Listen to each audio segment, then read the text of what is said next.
À partir de 1840, le Figaro cesse pratiquement de paraître. Or, un homme d'une énergie exceptionnelle va le faire renaître 14 ans plus tard. Cet homme, c'est Hippolyte de Villemessant. Très jeune, dans les années 1830, ce colosse a quitté sa province pour conquérir Paris. À l'époque, la presse a une place centrale dans la vie politique et littéraire. Villemessant fonde plusieurs titres et il rachète le Figaro, qu'il ressuscite le 2 avril 1854.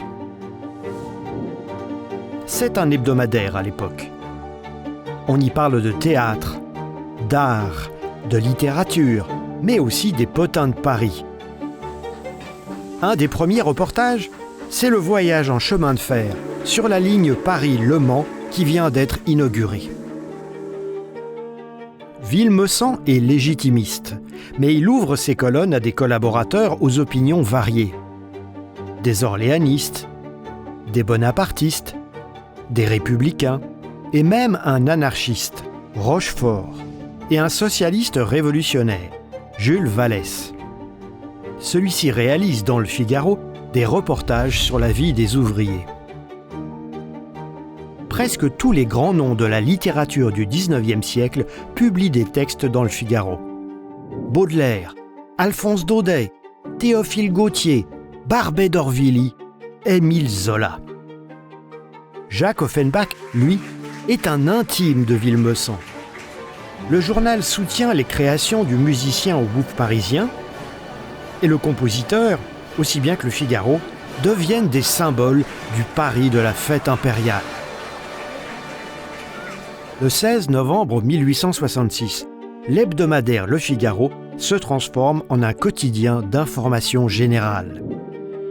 On y parle de tout désormais. La vie mondaine, la politique, les comptes rendus des spectacles, mais aussi l'actualité des tribunaux, les affaires à sensation. Le ton des articles est parfois moqueur, parfois sérieux. Le patron du journal a le souci du service au lecteur. Il crée le Figaro Programme, qui renseigne sur les horaires des théâtres parisiens. Puis, Paris Magazine, un supplément mensuel pour les familles, réservé aux abonnés. Villemessant a aussi le sens de la réclame. Il lance dans ses colonnes une souscription pour construire, au Cap d'Antibes, une maison de retraite pour les écrivains âgés et nécessiteux, qui serait aussi une pension de famille pour tous les artistes. L'établissement est inauguré. Il deviendra plus tard le palace du Cap Eden Rock. Arrive la guerre franco-allemande de 1870. La défaite, la Commune de Paris, la guerre civile.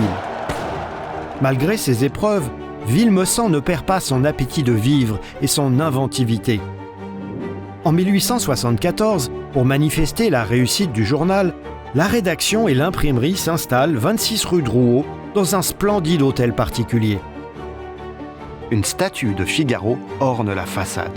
Le journal s'enrichit de nouvelles rubriques, comme les petites annonces. Et Villemessant ouvre ses colonnes au talent d'une nouvelle génération. L'homme qui a fait renaître le Figaro meurt le 16 avril 1879. Grâce à lui, le titre est devenu un des grands quotidiens nationaux. À l'aube de la Belle Époque, c'est le journal de référence de la bourgeoisie française, conservatrice et libérale.